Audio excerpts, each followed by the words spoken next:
ഇറാനിലെ supreme നേതാവായിട്ടുള്ള Zayed Ali ഒസൈനി കമീനെ missile ആക്രമണത്തിൽ മരണപ്പെട്ടതായിട്ടുള്ള വാർത്തകളെല്ലാം നമ്മളെല്ലാവരും കേട്ടിട്ടുണ്ട്. എന്നാൽ ഇതെങ്ങനെയാണ് സംഭവിച്ചത് എന്ന് നിങ്ങൾ എപ്പോഴെങ്കിലും തിരക്കിയിട്ടുണ്ടോ? ഈ ലോകത്തിൽ ഏറ്റവും കൂടുതൽ പ്രൊട്ടക്റ്റഡ് ആയിട്ടുള്ള വ്യക്തികളിൽ ഒരാളായിരുന്നു ഇദ്ദേഹം. എന്നിട്ട് പോലും ഇദ്ദേഹത്തിന് ഇങ്ങനെ ഒരു അവസ്ഥ വന്നു. അപ്പോൾ അത് എങ്ങനെയാണ് സംഭവിച്ചത് നിങ്ങൾ കേട്ട് കഴിഞ്ഞാൽ നിങ്ങൾ മിക്കവാറും ഞെട്ടാനുള്ള സാധ്യതയുണ്ട്. കാരണം അത്ര അധികം ടെക്നോളജിയാണ് നമ്മുടെ കൈവശം ഇപ്പോൾ ഉള്ളത്. ഒട്ടുമിക്ക ആൾക്കാർ വിചാരിക്കുന്നത് പോലെ ഇത് ഒറ്റയടിക്ക് ചെയ്തു തീർത്ത ഒരു പരിപാടിയല്ല. അത് ഇവിടുന്ന് ഒരു മിസൈൽ വിടുന്നു, ഇവിടെ വന്ന് ആക്രമിക്കുന്നു, അങ്ങനത്തെ ഒരു പരിപാടിയല്ല. ഒരുപാട് മാസങ്ങൾ നീണ്ടു നിന്ന ഒരു മിഷൻ ആയിരുന്നു ഇത്. ഇതിനു വേണ്ടി അമേരിക്ക ആദ്യം എന്താണ് ചെയ്തതെന്ന് വെച്ചാൽ ഇറാനിന്റെ അകത്തുള്ള ടോപ്പ് സീക്രട്ട് ആയിട്ടുള്ള മെസ്സേജുകൾ, സന്ദേശങ്ങളെല്ലാം ഹാക്ക് ചെയ്തെടുക്കാൻ വേണ്ടി ശ്രമിക്കുന്നു. അതിന് വേണ്ടിയിട്ടാവട്ടെ ഇവർ ഉപയോഗിച്ചിരിക്കുന്നത് സാറ്റലൈറ്റുകളെയാണ്. നമ്മുടെ ഭൂമിക്ക് ചുറ്റും ഒരുപാട് സാറ്റലൈറ്റുകൾ ഇങ്ങനെ വലം വെക്കുന്നുണ്ട്. അത് പല പല ഹൈറ്റുകളിലാണ് ഇങ്ങനെ വലം വെക്കുന്നത്. ഭൂമിയുടെ സർഫസിൽ നിന്ന് ഏറ്റവും അടുത്ത ഹൈറ്റിൽ ഓർബിറ്റ് ചെയ്യുന്ന സാറ്റലൈറ്റുകളെയാണ് നമ്മൾ ലോ എർത്ത് ഓർബിറ്റിംഗ് സാറ്റലൈറ്റ് എന്ന് പറയുന്നത്. ഇത്തരം സാറ്റലൈറ്റ് ഉപയോഗിച്ച് ഇറാനിലത്തെ കമ്മ്യൂണിക്കേഷൻ സിസ്റ്റം ഹാക്ക് ചെയ്യുകയും ഇവർ തമ്മിൽ സംസാരിക്കുന്ന രഹസ്യ സന്ദേശങ്ങളെല്ലാം ഇവർ ക്യാപ്ചർ ചെയ്യുകയും ചെയ്തു.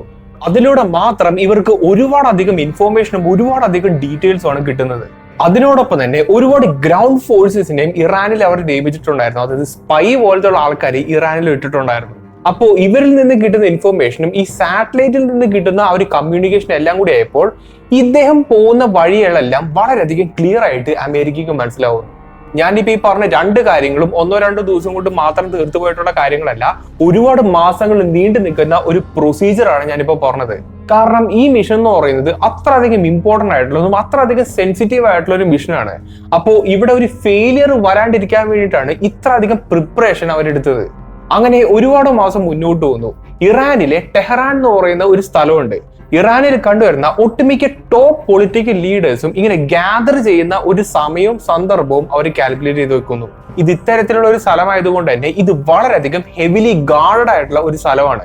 റഡാർ ആയിക്കോട്ടെ, വെപ്പൺസ് ആയിക്കോട്ടെ, എയർ ഡിഫൻസ് ആയിക്കോട്ടെ, എല്ലാ രീതിയിലുള്ള പ്രൊട്ടക്ഷനും ആ സ്ഥലത്ത് എന്തായാലും ഉണ്ടാവും. അങ്ങനെ അമേരിക്കയിലുള്ള CIA ടീമിന് ഒരു കാര്യം മനസ്സിലാവുന്നു. ഇദ്ദേഹം ഈ ഒരു സമയത്ത് ഈ സ്ഥലത്ത് ഉണ്ടാവും എന്നുള്ള ഒരു കാര്യം ഇവർക്കും മനസ്സിലാവുന്നു. അങ്ങനെ അമേരിക്ക പയ്യെ മിഷനിലേക്ക് കടക്കുന്നു.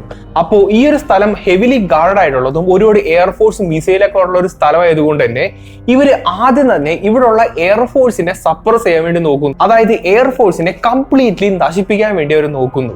അതിനുവേണ്ടി ഒരുപാട് ഫൈറ്റർ ജെറ്റുകളെ ആദ്യത്തെ ഒരു അറ്റാക്കിന്റെ പേരിൽ അമേരിക്ക അയക്കുന്നു. അങ്ങനെ ടെഹ്റാനിലുള്ള എയർ ഡിഫൻസ് പൂർണ്ണമായിട്ട് നശിക്കപ്പെട്ട ഒരു അവസ്ഥ എത്തുന്നു. ഇനിയാണ് ഇസ്രായേലിന്റെ ഊഴം വരുന്നത്. ഏകദേശം 200ഓളം ഇസ്രായേലി ഫൈറ്റർ ജെറ്റുകളാണ് ആ സമയത്ത് ടേക്ക് ഓഫ് ചെയ്യുന്നത്.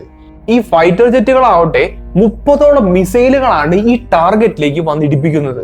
ഇവർ അയച്ചിരിക്കുന്ന മിസൈൽ എന്ന് പറയുന്നത് സാധാരണ മിസൈലൊന്നും അല്ല. അത് വളരെയധികം ഹൈടെക് ആയിട്ടുള്ളതും നമുക്ക് വിചാരിക്കാൻ പറ്റാത്ത രീതിയിലുള്ള ടെക്നോളജി ഉള്ള മിസൈലാണ്.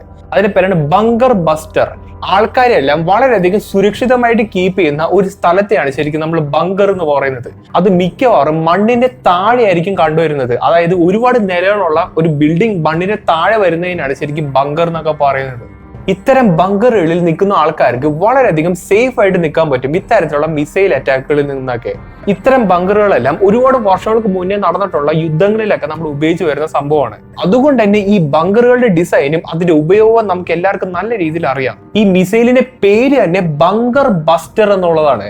ഇത്തരം ബങ്കറുകളിൽ സുരക്ഷിതമായിട്ട് ഇരിക്കുന്ന ആൾക്കാരെ ടാർഗറ്റ് ചെയ്യുന്ന ഒരു തരം മിസൈലാണ് ശരിക്കും ബങ്കർ ബസ്റ്റർ എന്ന് പറയുന്നത്. അങ്ങനെ 30ഓളം ഇത്തരത്തിലുള്ള മിസൈലുകൾ വിക്ഷേപിക്കുന്നു. എന്നിട്ട് ഈ മിസൈലുകൾ നേരെ ഈ ബങ്കറിന്റെ മുകളിൽ വന്ന് പതിക്കുന്നു. ഈ ബങ്കർ ഉണ്ടാക്കിയിരിക്കുന്നത് നമ്മുടെ വീടുകളൊക്കെ പോലെ തന്നെ ഓരോരോ കോൺക്രീറ്റ് നിലകൾ ഉപയോഗിച്ചിട്ടാണ്. ഈ മിസൈൽ ആവട്ടെ ഇത്തരം കോൺക്രീറ്റ് വാർക്കകളെല്ലാം ഇങ്ങനെ തുളഞ്ഞ് അകത്തേക്ക് കയറുന്ന തരത്തിലുള്ള ഒരു മിസൈലാണ്.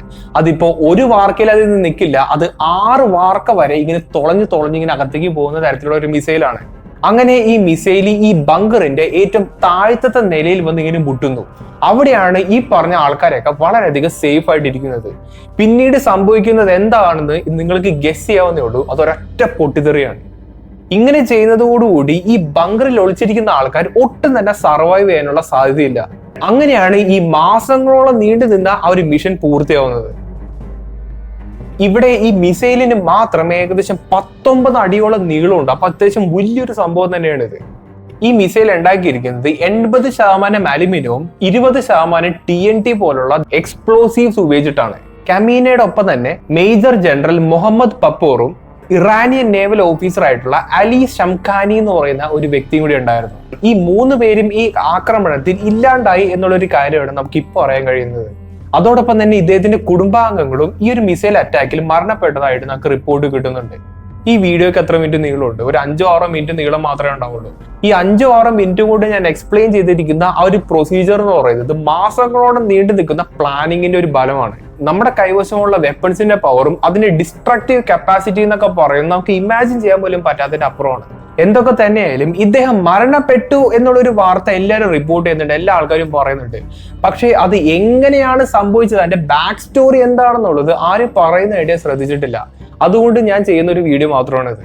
നിങ്ങളുടെ വിലയേറിയ അഭിപ്രായങ്ങളും കാര്യങ്ങളെല്ലാം മാക്സിമം ഒന്ന് കമന്റ് ചെയ്ത് അറിയിക്കാൻ ശ്രമിക്കുക. അപ്പോൾ നല്ലൊരു ടോപ്പിക്കായിട്ട് ഇനി അടുത്ത വീഡിയോ കാണാം.